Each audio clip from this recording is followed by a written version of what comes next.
esta nueva conversación en el marco de esta convocatoria del Congreso Futuro 2025 y la pregunta, la consigna, ¿qué humanidad, me gusta cambiarlo a mí, qué humanidad debiéramos ser también? Porque es una pregunta que nosotros le hacemos a quienes nos acompañan y por esto saludamos a la doctora Paulina Aldunce. Paulina, bienvenida a este espacio de conversación. Muchas gracias por la invitación. Una invitación, claro, hay otros compromisos, así que va a ser quizás más breve que otras entrevistas de este ciclo. Contarles sobre Paulina, que es investigadora especializada en cambio climático y gestión de desastres, académica también del Departamento de Ciencias Ambientales y Recursos Naturales Renovables de la Facultad de Ciencias Agronómicas de la Universidad de Chile. Partamos por lo humano, por lo más sencillo. Paulina, participar de esta actividad que puede llegar a ser frenética en algunos momentos. ¿Qué ha significado para ti ser parte de este Congreso Futuro 2025? Bueno, primero que todo ha sido un tremendo desafío, pero ha sido muy reconfortante, la verdad. Me ha gustado mucho participar en el Congreso Futuro. Yo soy una convencida que la ciencia tiene que tener una contribución más directa a la sociedad y este es el espacio perfecto para poder comunicar la ciencia a la sociedad y con la velocidad y la rapidez que hoy en día necesitamos. Qué lindo cómo se va hermanando el término ciencia, que algunos lo ven como, o lo veían como muy lejano, a investigación, que quizás es mucho más en terreno. Y en un ámbito como el cambio climático, por ejemplo, tiene directas implicancias además en nuestro día a día. Absolutamente, el cambio climático vino para quedarse. Estamos ya llegando peligrosamente, acercándonos al 1,5 de aumento de temperatura en la superficie del planeta. El planeta va a ser otro debido a esto y bueno, sí, sin lugar a duda el cambio climático es algo que nos afecta en el diario y nos va a seguir afectando por muchas décadas. Vamos a andar un poquito más en ello más adelante. Déjenme contarles sobre la doctora Paulina, que es la única chilena que participó del, para muchos, lapidario informe de Naciones Unidas sobre el cambio climático. De acuerdo a este documento, doctora, el ritmo del aumento de la temperatura en el último medio siglo es más alto de los últimos 2000 años y como bien tú decías, ya se ha calentado 1,1 sobre los valores de la era preindustrial. ¿Qué implica que llegue a ese 1,5 que tú mencionabas? El que llegue al 1,5 es un planeta absolutamente distinto. O sea, hay que considerar, imagínate tú como un humano, si tú tienes que vivir todos los días con una temperatura, con 1 grado más de temperatura. ¿Cómo andarías como con 38 grados? ¿Cómo andarías con 38,5? Entonces, de repente, si tú tienes, ¿no es cierto?, una temperatura promedio de 36,5, 37 en tu cuerpo y subes 0,2 grados, 0,3, 0,4, te puedes sentir. Pero subir 1,5 es otro mundo, es otro sentirte como persona, ¿no es cierto? Ya te sientes enfermo. Y eso es lo que le está pasando al planeta, eso es lo que le está pasando a los distintos seres vivos. Estamos influyendo en sus tasas de reproducción, estamos influyendo en los recursos hídricos, en la seguridad alimentaria, etcétera. Tú decías que este cambio climático está avanzando mucho más rápido de lo que se pensaba. En cuanto a los impactos que tú me mencionabas, hay uno que es, claro, uno piensa en el entorno, pero está también el de la salud que tenemos nosotros. Tú hablabas de la temperatura corporal que tenemos cada uno y hablabas también de la ecoansiedad en algún momento. Si le pudiéramos explicar a quienes nos ven de qué se trata la ecoansiedad y por qué prácticamente ya tenemos que empezar a familiarizarnos con ese término. Bueno, claro, como tú dices, el cambio climático afecta a la salud de las personas a través de la malnutrición, ¿no es cierto? Porque vamos a tener problemas con la seguridad alimentaria, estamos teniendo en algunos lugares del mundo, las olas de calor afectan también la salud, pero también afecta nuestra salud mental. El cambio climático, por ejemplo, está afectando muchos ecosistemas, por lo tanto, estamos gozando menos de áreas verdes naturales, ¿no es cierto? Y está este fenómeno de la ecoansiedad, que está muy presente, sobre todo en la juventud, de este futuro incierto con respecto a lo que hay en los ecosistemas, lo que hay en la naturaleza. La ecoansiedad entonces vendría a ser como este encierro forzado para no exponernos a condiciones que son adversas, ¿algo así o estoy mal? No, la ecoansiedad, bueno, sí, no. Sí, La no. ecoansiedad se relaciona más a una ansiedad por no saber cuál es el futuro o por lo que estamos enfrentando hoy en día. O sea, el medio ambiente se está enfermando, los jóvenes sobre todo tienen conciencia de eso y esto les produce ansiedad. ¿Qué va a pasar con nuestro planeta?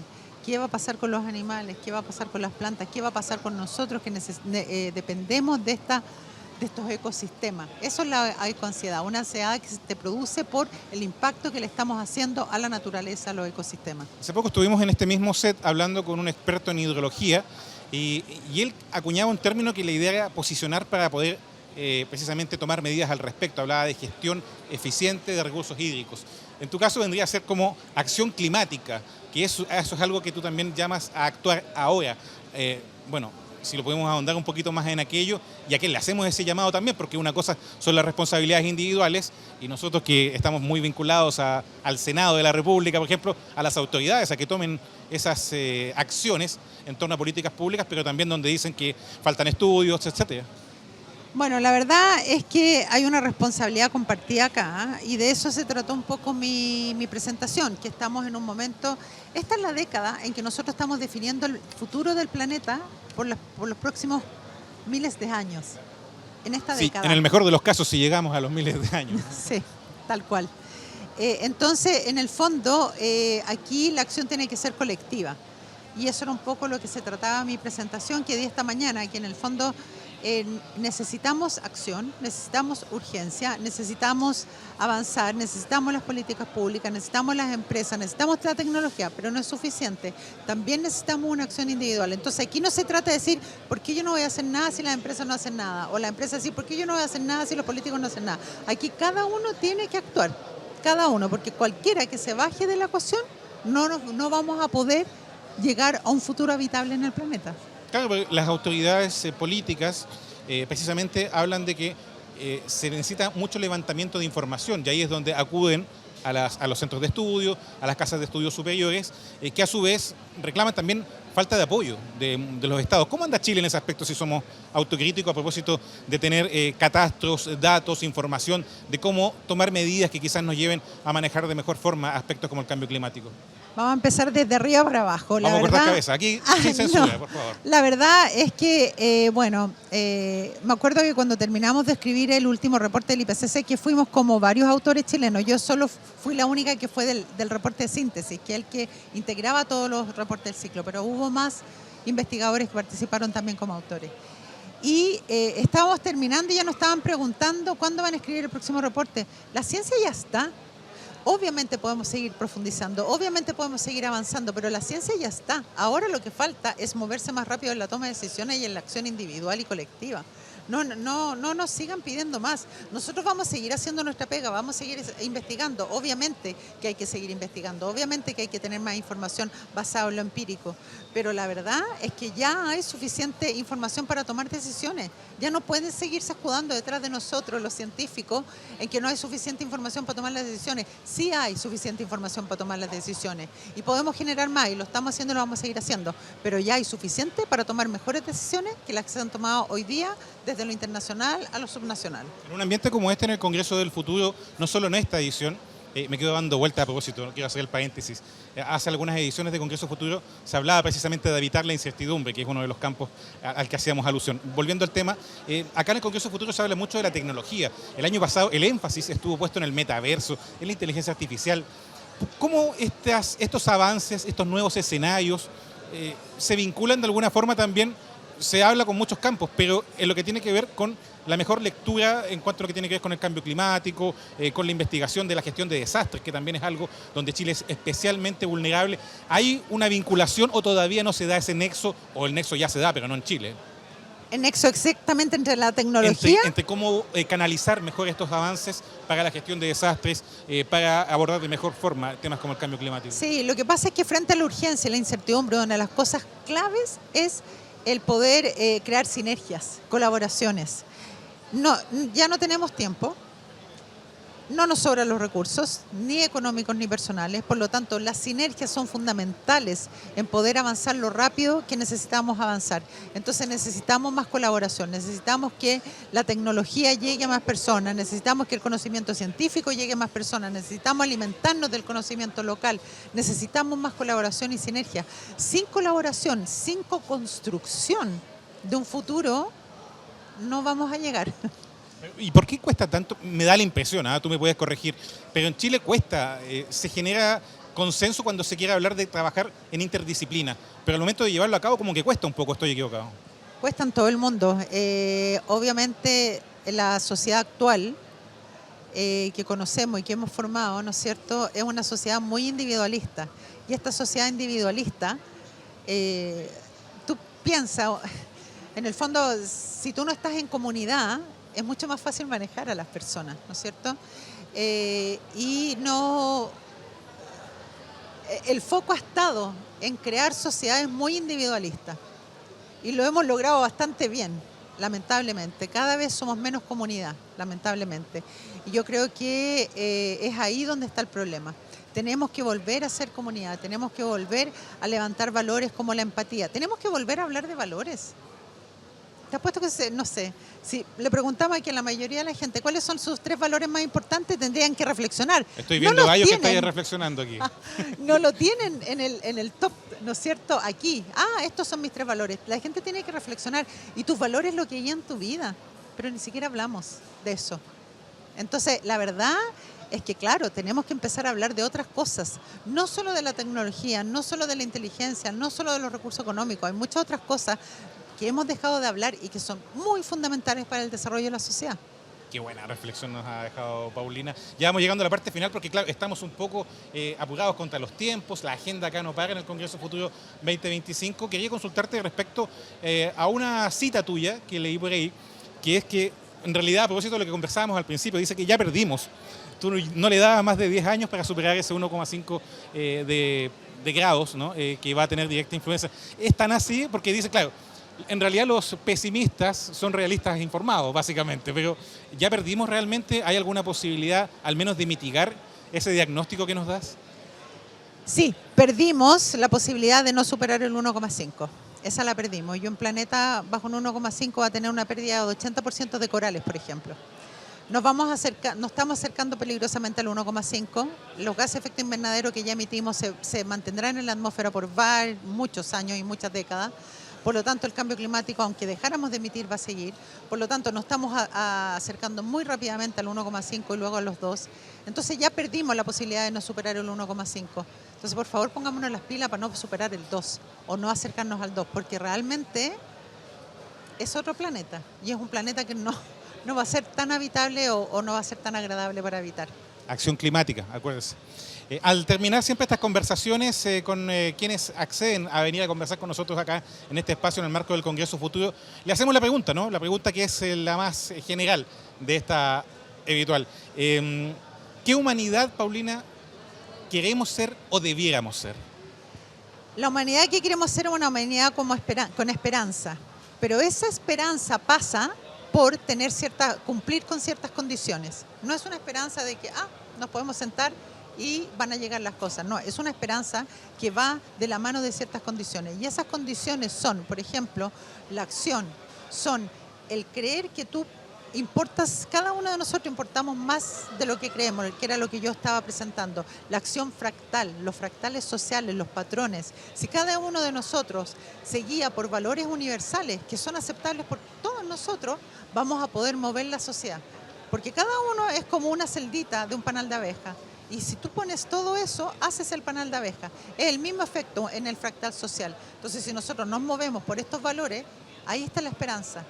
En la tecnología, en las políticas públicas, en las empresas, pero también en la acción individual, por el tremendo potencial que tienen los fractales sociales. Paulina, pero déjame un mensaje que a la gente por lo menos también le deje alguna esperanza. ¿Estamos en Chile por el camino correcto, poniendo semillas en esa senda o todavía no? Yo creo que nos falta. Tenemos que esforzarnos más. ¿Qué nos falta? Principalmente. No, nos falta más políticas públicas, nos falta más generosidad, nos falta más empatía y nos falta más reflexión individual. La doctora Paulina Aldunce, investigadora especializada en cambio climático y gestión de desastres, ha hecho un alto en su agenda en medio de ponencias, conversatorios, acá en el Centro de Extensión del Instituto Nacional para venir a conversar con nosotros. Paulina, muchas gracias por concedernos estos minutos y sabemos que ya tienes que irte corriendo precisamente a un conversatorio. ¿Sobre qué tema precisamente? ¿Sobre esto mismo? Diplomacia climática. Diplomacia climática, a propósito de trabajar en comunidad. Paulina, muchas gracias por conversar con nosotros. Encantadísima, muchas gracias a ustedes. A ustedes que nos ven también en estos ciclos de conversación de Congreso Futuro 2025, les agradecemos la posibilidad de habernos acompañado, por supuesto, en estas y otras reflexiones. Recuerden que todo el material está disponible en las redes oficiales de Congreso Futuro y, por supuesto, también a través de la programación de TV Senado. Será hasta la próxima.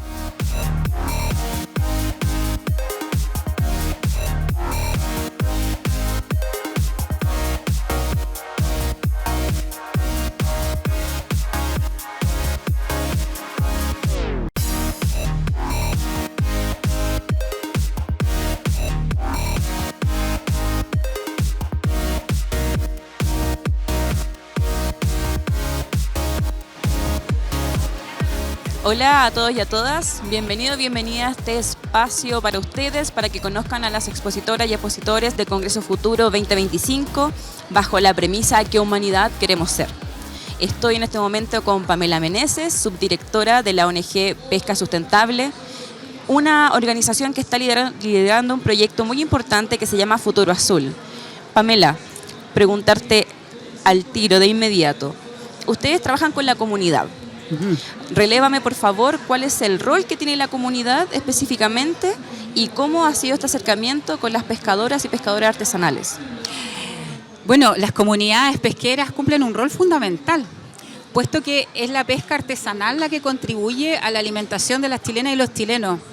Y ellos además tienen sus métodos de pesca, su arte de pesca, tiene cierta naturaleza que la hace sostenible en sí misma.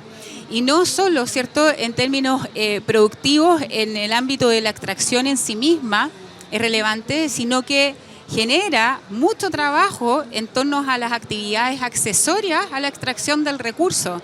De hecho, sin ir más allá, quienes realizan estas actividades anexas a la extracción del recurso son mujeres. Ellas son las que le generan la agregación de valor a los recursos que se extraen y muchas veces son las que hacen y levantan las negociaciones con las plantas de proceso y comercializadoras. Entonces, ¿cómo nosotros visualizamos la pesca artesanal en Futuro Azul?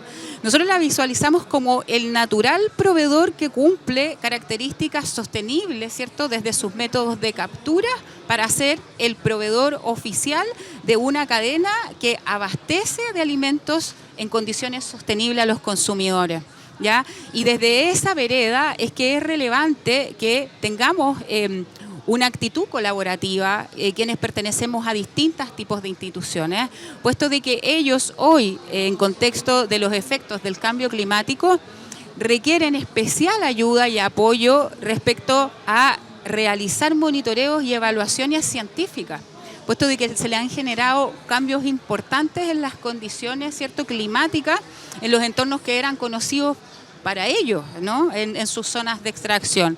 Y en ese contexto es que la ONG viene haciendo un trabajo colaborativo a través de los comités de manejo desde hace 10 años en Chile, con comunidades pesqueras desde el norte al sur e incluso en el archipiélago Juan Fernández. Entonces estamos absolutamente sensibilizados respecto a que ellos, ¿cierto?, la pesca artesanal es definitivamente un agente relevante para la economía azul. ¿Y qué ha sido lo que han aprendido ustedes como equipo de Futuro Azul de las comunidades? ¿Qué es lo que esperamos? No, ¿qué es lo que han aprendido? ¿Qué es lo que hemos aprendido de las comunidades? Las comunidades básicamente nos han mostrado varias cosas. Yo me atrevería a decir que la primera de ellos es el nivel de conocimiento respecto al propio recurso.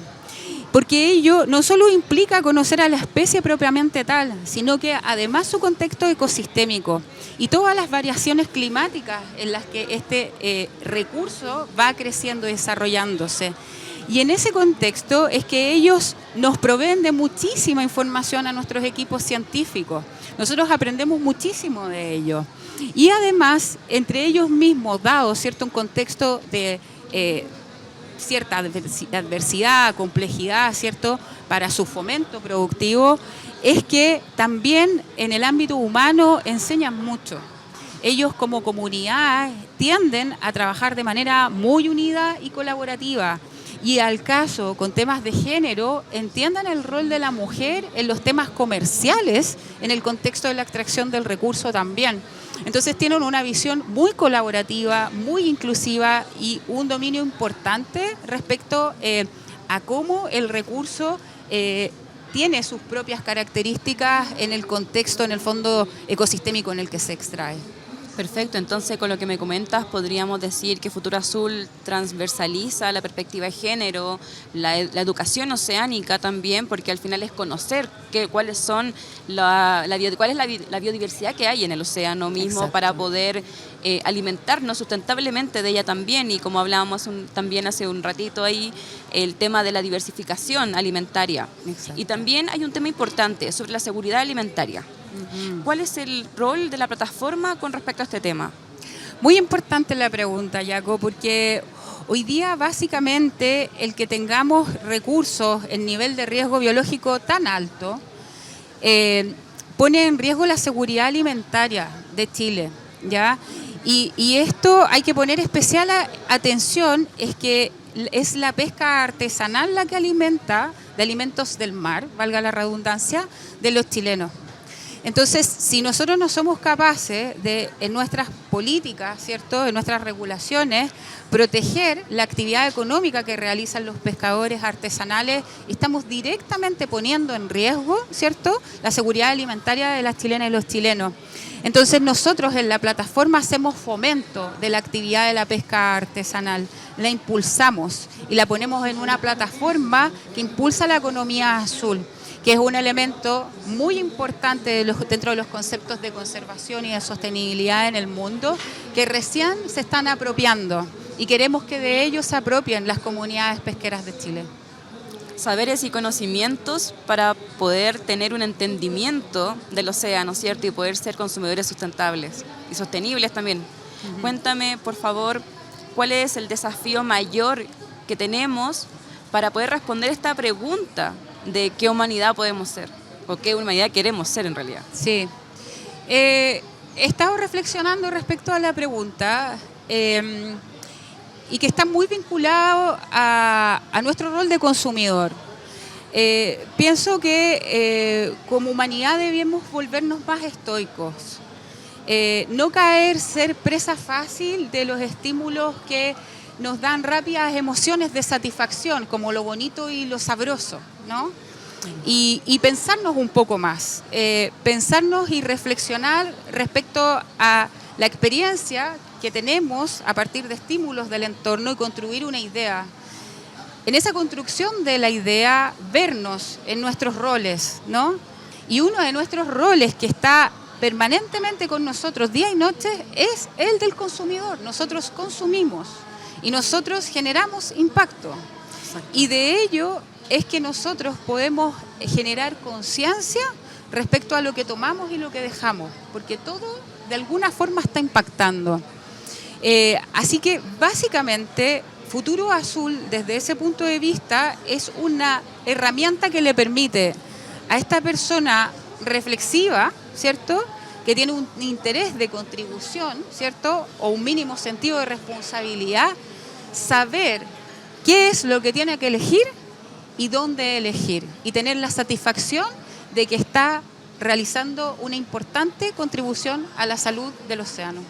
Además, conocer la especie a través de las fichas, aprender a cocinarla de diferentes formas, ¿verdad?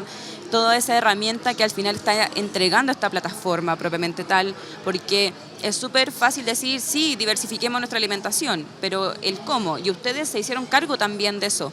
Cuéntame un poquito cómo se planeó el proyecto. Ajá. Muy bonita la pregunta, y ahí probablemente van a estar muy contentos mis directores, ¿no? Los directores de la ONG Pesca Sustentable son 3 biólogos marinos que llevan trabajando muchísimos años en la pesca artesanal principalmente. Uno de ellos se hace cargo de los temas de enlace comercial y él se sensibilizó rápidamente ante esta pregunta, ¿dónde, cierto?, consigo hay un sello, hay una certificación por la sostenibilidad de los alimentos del mar. Entonces, desde ahí, él, desde su energía y su creatividad, comenzó a empujar la iniciativa de que pudiéramos generar esa información. Y, por supuesto, ¿cierto?, el equipo completo nos sumamos a ese interés, encontramos que era relevante.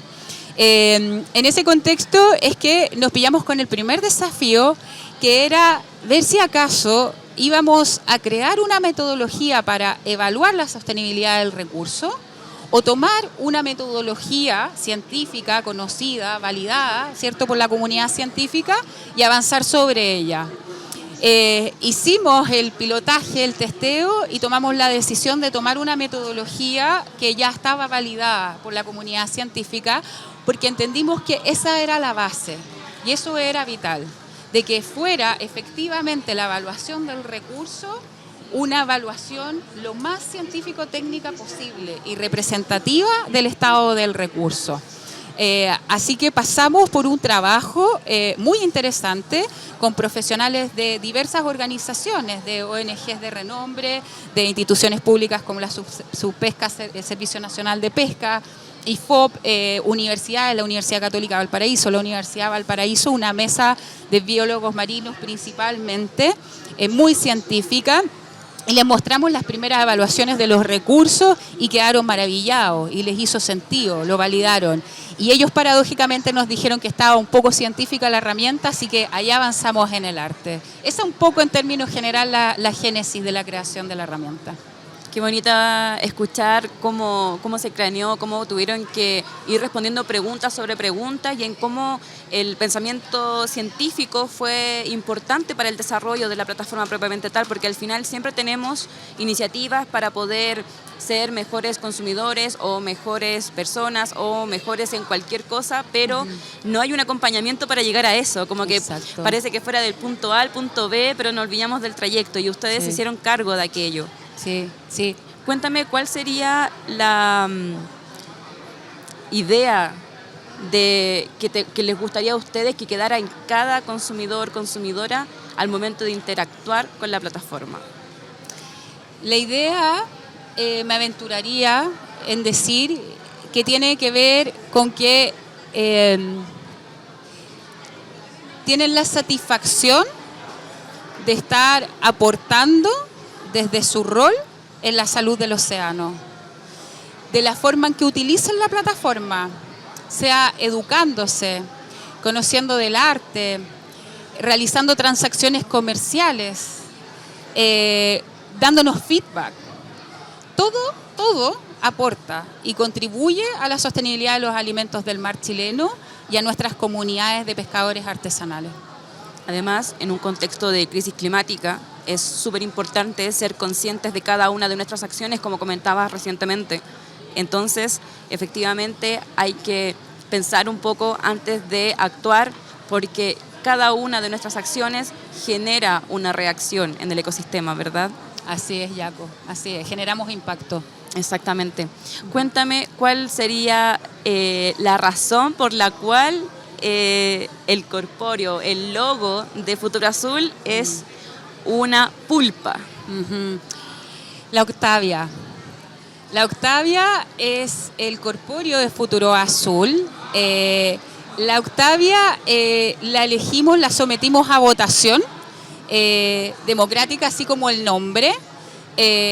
La arrasó la Octavia, era definitivamente. Y varias razones motivaron la elección de la Octavia. Primero, la imagen del pulpo es amigable y cercana. Las personas estamos sensibilizados con la especie pulpo. Eso primero que todo. Y desde el punto de vista estético, es cercano, es cariñoso. Con el tiempo fuimos construyendo respecto a su definición de género. Claro. Le buscamos, ¿cierto?, el espacio también para que todos eligieran su nombre. Pero hay un elemento muy importante en la Octavia que tiene que ver con que la Octavia está inspirada en el pulpo del norte. Y el pulpo del norte es una especie que se encuentra en buenos niveles de sostenibilidad. Buenísimo.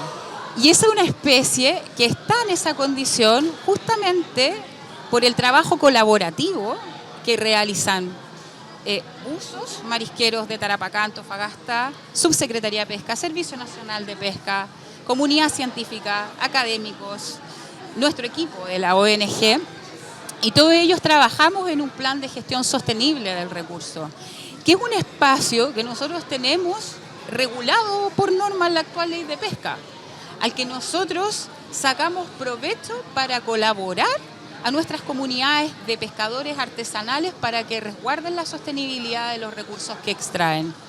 Y la pulpa del norte, la Octavia, representa ese trabajo también. Dijiste democrático, ¿fue una elección del nombre por redes sociales? ¿Fue una vinculación realmente ciudadana, por lo que sé?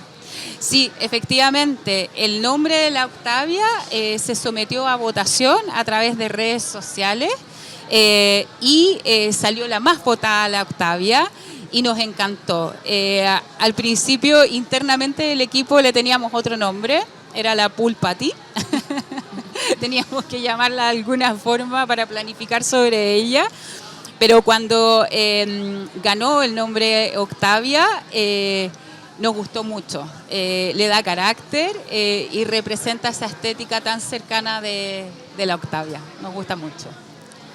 Muchas gracias, Pamela, por toda esta conversación, por toda esta vinculación ciudadana, ¿cierto?, con las comunidades, que es tan importante, porque al final lo que nos vemos expuestos generalmente en temas oceánicos es eso, que hay una brecha entre las comunidades y se generan rencillas entre diferentes entes, ¿cierto?, porque no hay un diálogo, no hay una comunicación real, y ustedes sí tienen ese diálogo con las comunidades. Sí. ¿Cuáles han sido las características desafiantes de ese diálogo que tú me podrías comentar? Probablemente la característica más desafiante que yo he percibido es un poco cierta desconfianza a que uno pueda llegar a resultados efectivos cuando uno presenta un programa de trabajo.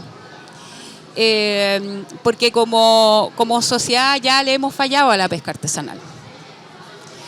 Entonces tenemos que siempre tener una primera etapa de trabajo en reconstruir las confianzas y hacerlos parte naturalmente de la planificación, ¿cierto?, de este programa de trabajo para que se sientan en el fondo involucrados y sientan que van a ser protagonistas de sus resultados. Te diría que ese es el elemento más desafiante que representa el trabajo con las comunidades pesqueras, y con razón. Efectivamente, y retomando un poquito la pregunta anterior sobre qué humanidad podemos ser, me gustaría que me la respondieras ahora. ¿Qué humanidad queremos ser como personas consumidoras de los alimentos del mar? Creo que la humanidad que debemos ser, debe ser consciente y debe tener un ánimo colaborativo. Consciente respecto a cómo interactuamos con nuestro entorno y las implicancias que tiene el hacer y el no hacer. Y en un ánimo colaborativo porque somos interdependientes. Somos interdependientes como personas, somos seres gregarios y somos interdependientes también de la naturaleza. Exactamente. Ella nos permite nuestras formas de sustento. Creo que esos son los dos elementos que creo que de manera transversal la humanidad debiéramos darle mayor importancia, ¿no? Muchas gracias, Pamela. Bueno, estábamos con Pamela Meneses, subdirectora de ONG de Pesca Sustentable. Muchas gracias, Pamela, por dejarnos en evidencia que el océano nos invita a trabajar de manera colaborativa con todas las personas para poder avanzar en los diferentes aspectos que nos vemos enfrentados a través de la crisis climática y cómo la herramienta, la plataforma Futuro Azul nos invita a ser consumidores y consumidoras sostenibles, sustentables en el tiempo para que podamos cuidar nuestros alimentos del mar. Doy el cierre. Muchas gracias por seguirnos en esta entrevista en el marco del Congreso Futuro 2025 bajo la premisa ¿qué humanidad queremos ser? Piénsalo, ¿qué humanidad queremos ser?